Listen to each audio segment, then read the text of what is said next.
Frères et sœurs, amis de notre émission 1001 découvertes sur la Vierge Marie, je vous retrouve avec la même joie et la même disponibilité pour ouvrir la page de nouvelles découvertes sur le mystère de Marie.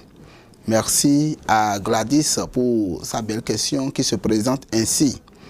Mon père, je me pose une question depuis longtemps. On nous dit que des millions de personnes dans le monde prient la Vierge Marie chaque jour. Mais comment peut-elle entendre toutes ces prières à la fois? Ce n'est pas humainement possible. Pouvez-vous m'expliquer cela? En remerciant Gladys pour sa question, elle qui nous écrit depuis le Septentrion, nous saluons Monseigneur l'archevêque de Parakou et tous les évêques des diocèses de la province de Parakou. Nous saluons aussi tous les fidèles de cette province ecclésiastique pour leur intérêt marqué à cette émission. Ma chère Gladys, tu mets le doigt sur une interrogation que beaucoup de chrétiens se posent, parfois sans oser l'exprimer. Et laisse-moi te dire que tu as raison. Humainement, entendre des millions de voix en même temps, c'est impossible. Aucune oreille humaine, aucune intelligence d'homme ne peut accomplir cela.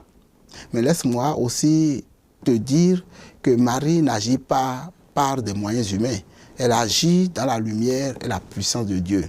Et c'est cela le cœur de la réponse. Ce que Marie fait, elle le fait en Dieu, par Dieu et avec Dieu. Alors, allons ensemble au fond de la question, simplement en 3 grandes étapes. La première étape sera de comprendre ce que c'est que la communion des saints. La deuxième étape nous permettra de découvrir le rôle maternel de Marie dans cette communion. Et la troisième étape nous permettra de voir concrètement comment elle peut entendre nos prières aujourd'hui. Alors dans notre credo, chaque dimanche nous disons, nous proclamons, je crois à la communion des saints. Mais qu'est-ce que cela veut dire, la communion des saints?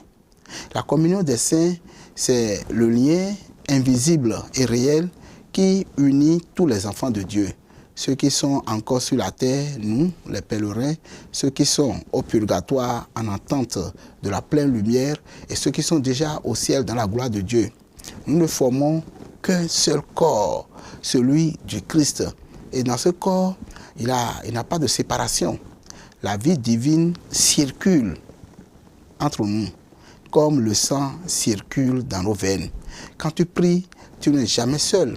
Tu pries avec toute l'Église, les saints, les anges et la Vierge Marie. Pense à un réseau électrique, des centaines d'ampoules allumées dans différentes maisons, mais une seule source de courant.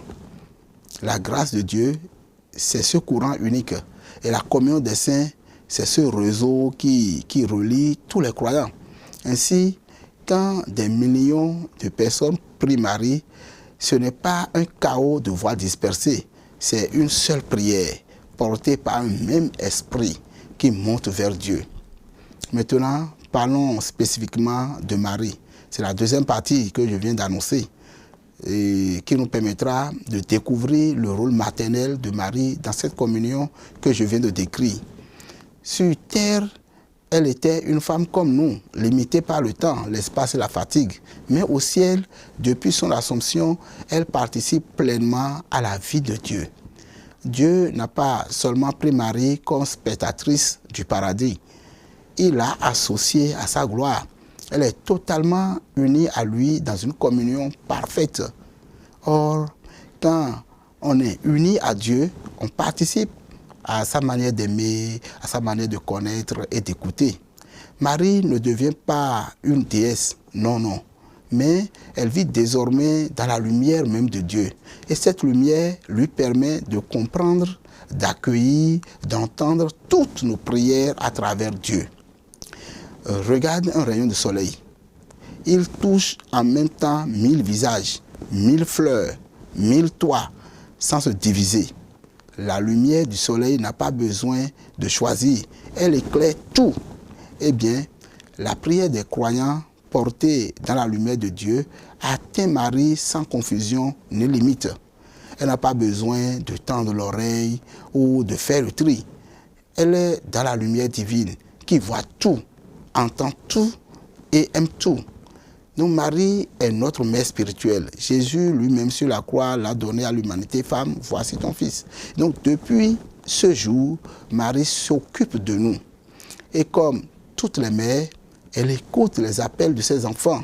Mais au ciel, son écoute est infiniment plus profonde, plus tendre, plus puissante qu'ici-bas, parce qu'elle se fait dans le cœur même de Dieu. Quand tu pries Marie, elle ne t'écoute pas à côté de Dieu ou en dehors de Dieu. Elle t'écoute en Dieu, c'est-à-dire que chaque prière qu'elle reçoit, elle la présente aussitôt à son Fils. Marie n'est pas une boîte aux lettres où les prières s'entassent les unes sur les autres. Elle est une mère qui transmet immédiatement à Dieu les besoins de ses enfants.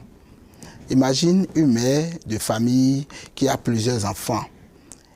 Ils parlent tous en même temps, chacun avec son histoire, ses émotions. Et pourtant, cette mère arrive à comprendre chacun.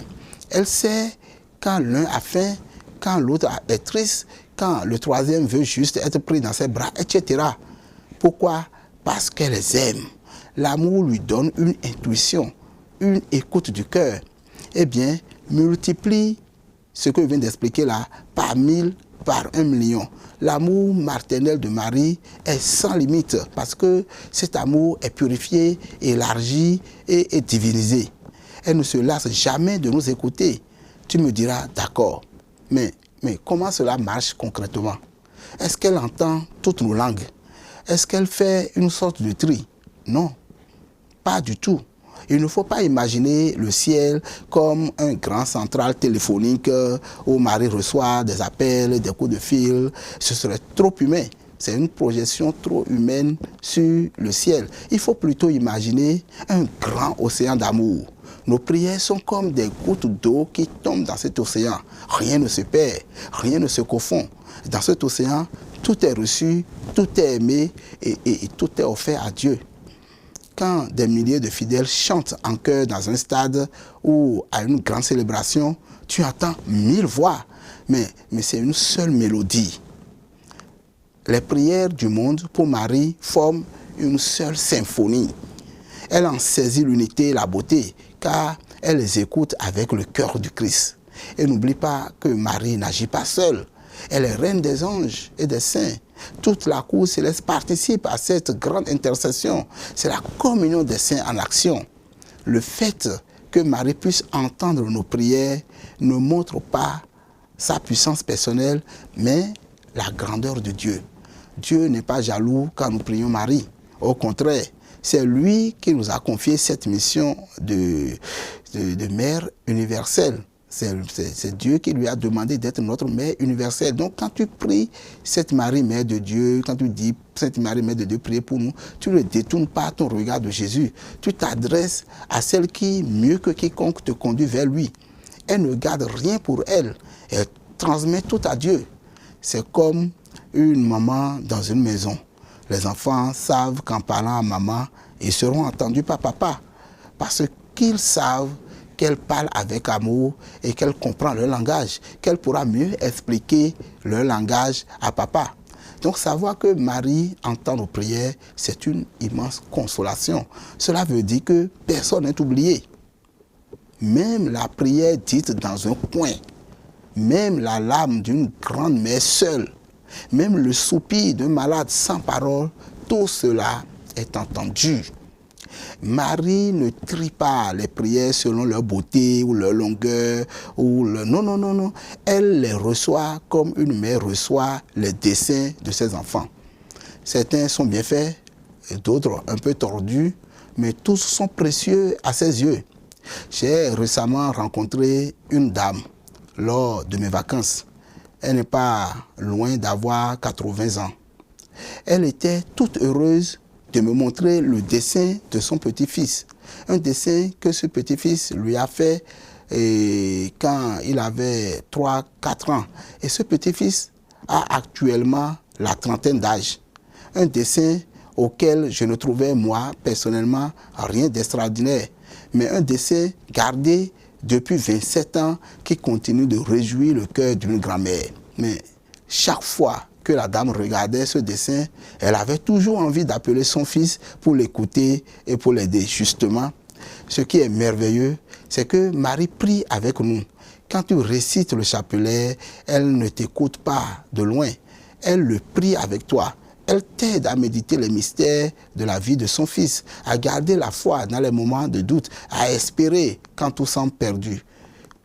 Combien de fois des personnes m'ont confié, j'étais perdu, à mon père j'étais découragé, j'ai pris mon chapelet, j'ai prié Marie et une paix est venue à moi. Oui, parce que Marie ne reste jamais sourde. Elle n'enlève pas toujours les problèmes, mais elle apporte la paix du cœur. Gladys, imagine un instant, si tu pouvais voir Marie, tu verrais dans ses yeux la tendresse d'une mère qui reconnaît chacun de ses enfants. Même parmi des milliards d'êtres humains, elle ne te confond pas, parce que son amour n'est pas statique. Son amour est personnel, je peux dire même personnalisé. Moi, je suis dans le système éducatif. Il a déjà quelques années. C'est une merveille de connaître chaque enfant et de pouvoir lui adresser une parole qui lui correspond dans son histoire. Voici un autre exemple. Un professeur principal a 40 enfants dans sa classe, mais il connaît chaque prénom, chaque visage, chaque histoire. Pourquoi? Parce qu'il aime ses élèves. Alors, combien plus Marie, qui aime avec le cœur de Dieu. C'est pour cela que, malgré les millions de voix qui s'élèvent vers elle, elle entend chacune comme si elle était seule. C'est le miracle de l'amour divin. Mais alors, il faut faire attention. Marie n'est pas une magicienne. Elle n'exauce pas nos prières par ses propres forces. Elle intercède auprès de Dieu. Et Dieu répond toujours, mais selon sa sagesse, pas toujours selon nos désirs immédiats. Quand un enfant demande un bonbon avant le repas, sa maman ne dit pas toujours oui, mais elle dit non, par amour. De même, Marie présente nos demandes à Dieu. Et parfois, la réponse de Dieu est un non qui sauve. Ou un plus tard, je vais te donner ça. Et ce plus tard construit.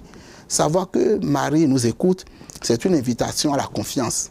Nous pouvons tout lui confier.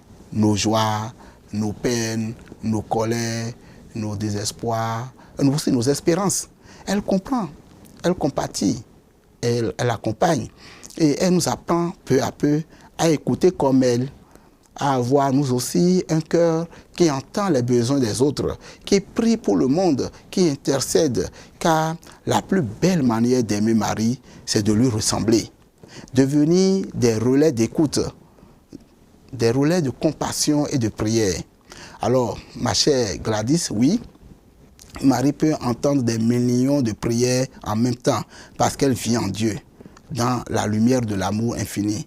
Elle n'a pas besoin d'oreilles ni de téléphone céleste. Elle reçoit nos prières dans le cœur même du Christ et les présente à lui comme une mère présente les besoins de ses enfants. Et ce mystère ne doit pas nous étonner, mais nous réjouir. Cela veut dire que, quel que soit l'endroit où tu es, Gladys, quelle que soit ta langue, ton heure ou ta situation, tu peux parler à Marie et elle t'écoute. Et si tu veux, on peut même déjà parler à Marie tout de suite ensemble. Vierge Marie, toi qui entends nos voix, même les plus faibles, toi qui nous regardes avec amour, quand bien même nous doutons, aide-nous à vivre dans cette confiance paisible. Rien n'est trop petit pour ton cœur, rien n'est oublié dans ta tendresse. Amen. Que Dieu vous bénisse, au nom du Père et du Fils et du Saint-Esprit, et que la Vierge Marie, Mère attentive, écoute vos prières et nos prières et nous conduise toujours vers son Fils Jésus, notre Seigneur. Amen. À très bientôt pour un nouveau rayon de lumière sur Marie, ici sur notre chaîne préférée, Lumen Christi TV.